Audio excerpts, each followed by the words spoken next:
Okay, hello everyone. Magandang gabi po sa inyong lahat. Ako po si June and welcome sa panibagong episode ng ating vlog. Pag-uusapan po natin hindi kita yung damit ko pag nakaganyan. Pakita ko nga, top gun yan Alright. Taas ko na lang kaya. Para kita po. Okay, pag-usapan po natin Vice President Sara Duterte confirmed dadalo po sa Senate Impeachment Court.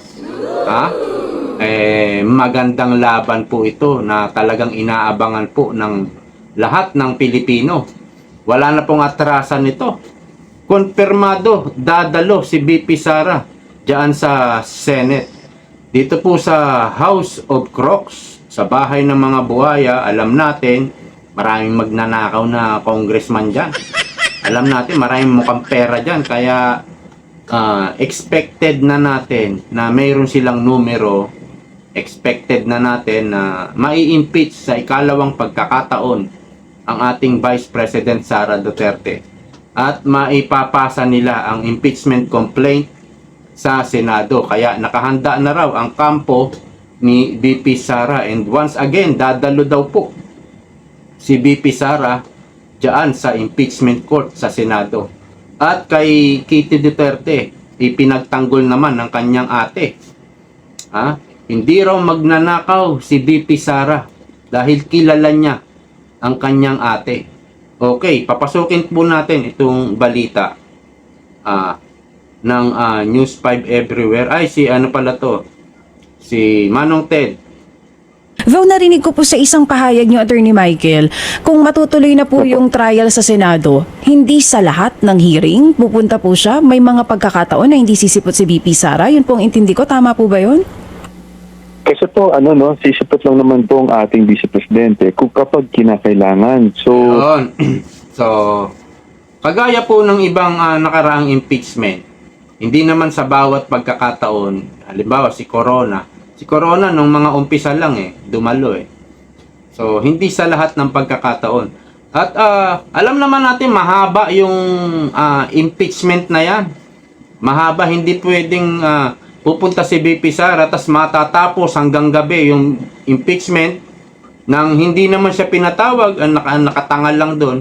So, dadalo po, pero kung kailangan siya. Kung hindi naman siya kailangan, hindi po siya dadalo. As you can see dun sa mga previous impeachments na naganap natin, yung impeachment proceeding laban sa Pangulong Estrada, dun po sa impeachment ni the late former Chief Justice Corona, hindi naman po sa lahat ng trial date ay nag-a-attend. So, titingnan lang po natin kung saan kinakailangan mag-attend o kung merong incident sa isang hearing na kung saan kailangan talaga nandun ang Vice Presidente. Yun lang naman po kinakailangan na pumunta ng Vice Presidente in person sa trial. Alright. Yung sabi naman ni Soto, kapag na-receive na raw nila yung impeachment complaint o articles of impeachment, patutupad daw niya yung forthwith. Meron siyang version ng forthwith Ayaw niyang maniwala sa mga justice sa Supreme Court kung anong ibig sabihin ng forthwith. Meron siyang sariling meaning Sabi niya, the day, kinabukasan daw. Once na natanggap na, kinabukasan dapat mag-convene na, umpisahan na ang impeachment. Ganun daw yung forthwith. Sabi niya, alam nyo, graduate ng One Ball University yan. Si Itbulaga, no? So, tignan natin, Soto, parang atat na atat si Soto, no? Parang gustong-gusto niya maging Vice President. Kung sakali kasing matanggal, ma-impeach si VP Sara, tanggal sa pwesto pag na-impeach si VP Sara bilang Vice President. At mag-a-appoint ngayon ang President. At doon sa Senate or sa House of Representatives, kukunin yung kanyang i-appoint na Vice President. Kaya atat na atat, nanggigigil na tong si Soto na maging Vice President kasi may chance po siya na piliin siya ni President, ni PBBM. Siyempre, para piliin ka ni PBBM bilang Vice President niya, siyempre, kakausapin ka muna niyan. No? Kakausapin ka niya. I-appoint kitang Vice President, baka pabagsakin mo naman ako. Ha? Nakikita ko na yung pagmumukha ni Soto. Hindi Mr. President. Ha? Lahat ng gusto mo, lahat ng iutos mo, susundin ko. Patay tayo dyan. Ha? Maging Vice President lang. Ha? Meron po talaga mga timawa sa sa kapangyarihan, sa posisyon, lalong-lalo na sa pera.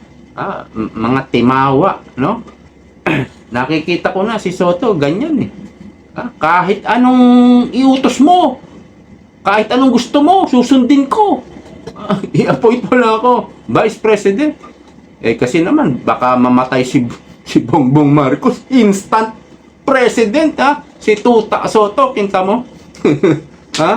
Kaya yan na lang yung pag-asa niya eh. Kasi tumandaan na siyang senador. Ang tagal ng ambisyon na maging Vice President at maging President yan eh. Tumanda na, hindi niya makuha-kuha eh. 'Di ba? Hindi siya makaepal. Wala eh. So, talagang ito na yung huling yugto na yata ng career niya. 75 years old na yata siya. Kaya ito na yung parang wala nang susunod eh. Sabi niya nga magre-retire na siya sa susunod na pagtapos ng termino niya. Ewan natin kung totoo. Tapos dito naman po sa mga pagpipresenta ng kalaban ng prosecutor, pagpipresenta ng ebidensya nila at witness, yan po, hinihintay ko rin yan eh. Na sigurado naman tayo. Alam naman natin, mga gawa-gawa lang yung kanilang bintang. Gawa-gawa lang din yung kanilang ebidensya. At yung mga tanim witness nila. Duda ko, hindi ihaharap eh. Lalong-lalo na si Madriaga. Ang dami ng kumontra. Kumontra nga mismo si PBBM eh. Pinasinungalingan yung sinabi ni Madriaga eh. Ang dami na po. Hanggang sa nireject na. Sila na mismo nag-reject eh. Pag yan, hindi nila pina-attend, malaking question yan. Paano yan? Hinarap nyo sa House of Representatives bilang ebidensya, bilang witness, tas hindi nyo pahaharapin sa impeachment court sa Senado? Or ayaw nyong ma-cross exam? Hindi na sila mananalo pag hindi nila iniharap si Madriaga. Yan, abangan po natin yan. At abangan din po natin yung pagpipresenta naman ng ebidensya ng kampo ng depensa o ni Pipi Sara. At yung mga witness nila, kung meron, siguro meron silang witness. Malamang meron yan. Yung mga siguro, yung mga empleyado o staff niya sa office of the tawag nito, sa education, sa Department of Education, at siyempre sa office of the Vice President din, baka meron siyang ipresentang mga witness. So talagang kaabang-abang yan. Gusto na rin natin mapanood yan eh. I'm sure lahat ng Pilipino gusto na rin talagang malaman, no? At mapatunayan na talagang mga gawa-gawa lang ang kanilang mga ebidensya, mga bintang, aligasyon, at mga witnesses. So, yan. Inaabangan talaga yan. So, laban na yan. Wala nang atrasan. Okay?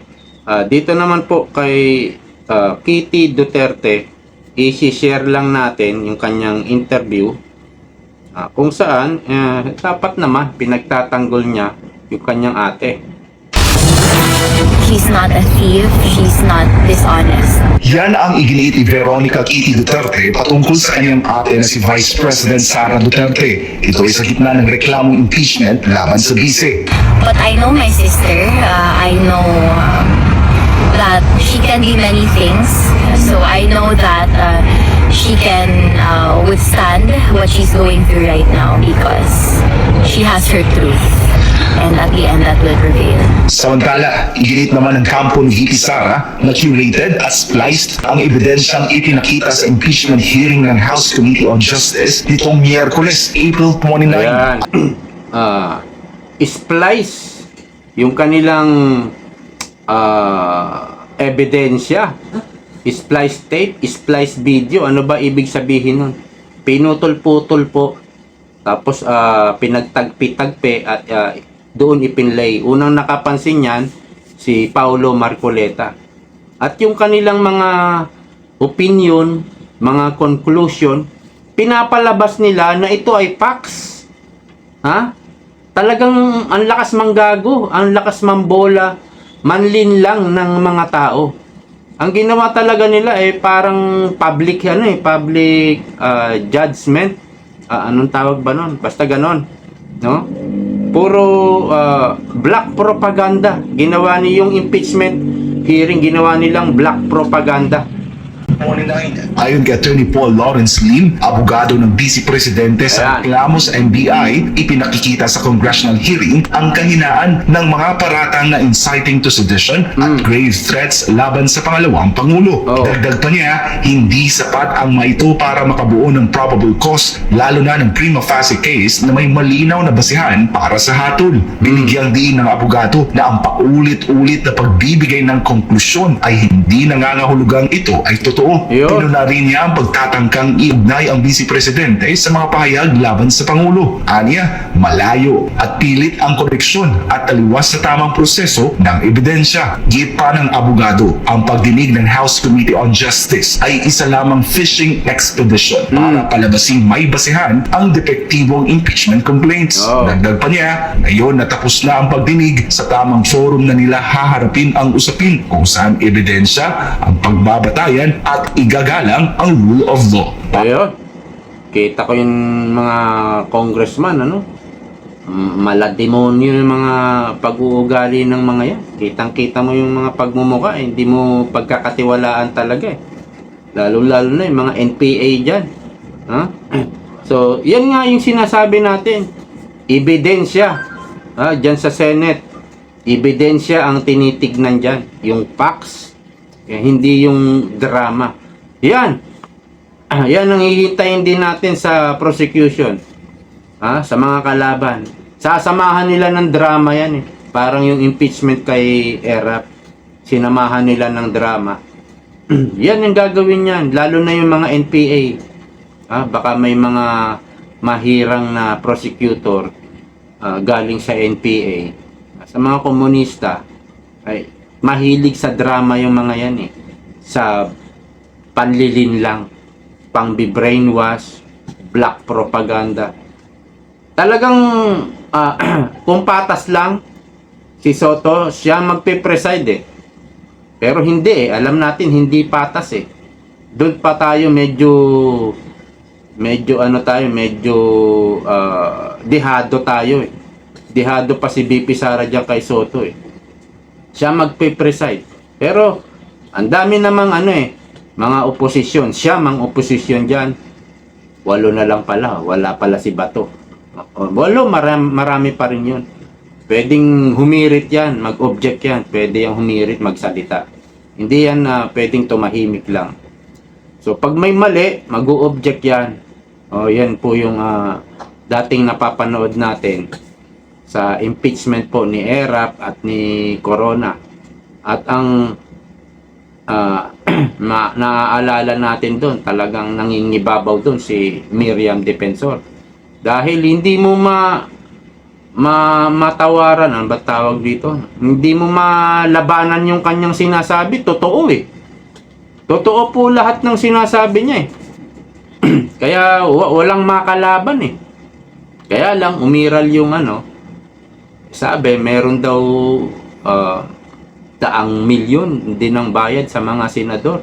nung na-impeach po si Corona, sabi nga, meron daw mga bayad, yun pa rin ang umiral. Pero iba na po ngayon. Iba po ang mga senador ngayon. At sa impeachment ni VP Sara, I'm sure, yung mga nasa oposisyon, hindi magpapabayad yan. Okay. Kailangan daw po ng 16 senators at 9 senators naman, 9 votes para hindi ma-impeach si VP Sara. Ang problema, wala po si Bato. Siguro, pagdating ng botohan, saka susulpot si Bato, no?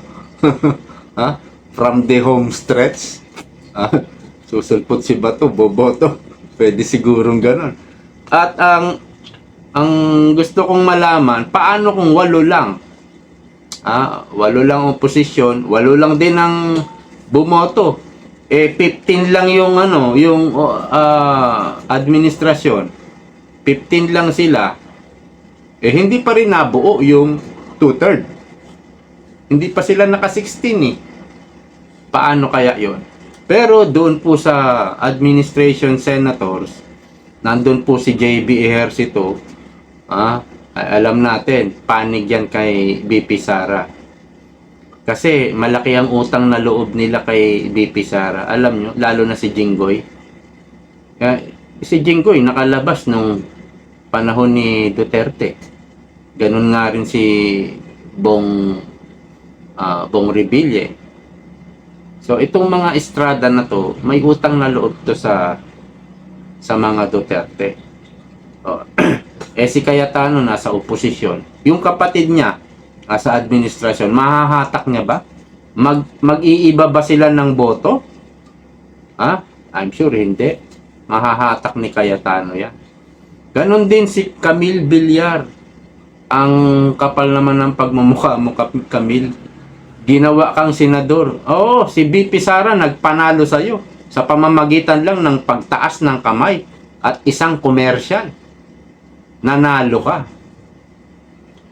I-impeach mo ba si VP Sara? Kaya napakalaki ng lamang ng mga senators na pumapabor kay VP Sara, kumakampi kay VP Sara. Nandiyan pa si Lito Lapid. Tsaka yung dalawang tulpo, yung isa dyan re-election magre-re-election yung isa dyan. Subukan mo impeach si VP Sara, tignan natin kung manalo ka pa. Baka mag-abstain. Pag nag-abstain, yung dalawang tulpo na yan, wala, hindi counted po yun. Abstain Sino pang mag-abstain? Lito Lapid. Kaya, maasa pa rin tayo. May laban. Malaki ang tsansa na hindi ma-impeach si VP Sara. Kaya lang, itong bangag na administrasyon nito, gagawa at gagawa ng paraan yan. Gagapangin yung mga senador na yan. Unang-una na pera. Yan yung kumbaga panapat nila. Yan yung pera.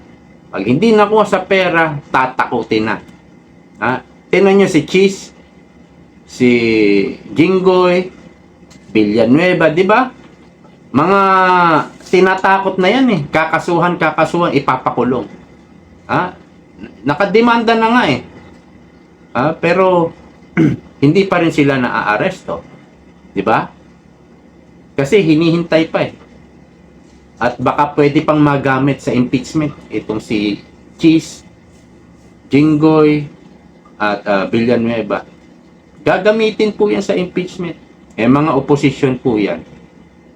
Kita nyo? So, aaregluhin yan. I-impeach mo ba si VP Sara o hindi? Pag hindi, talagang tutuluyan ko kayo. Di ba?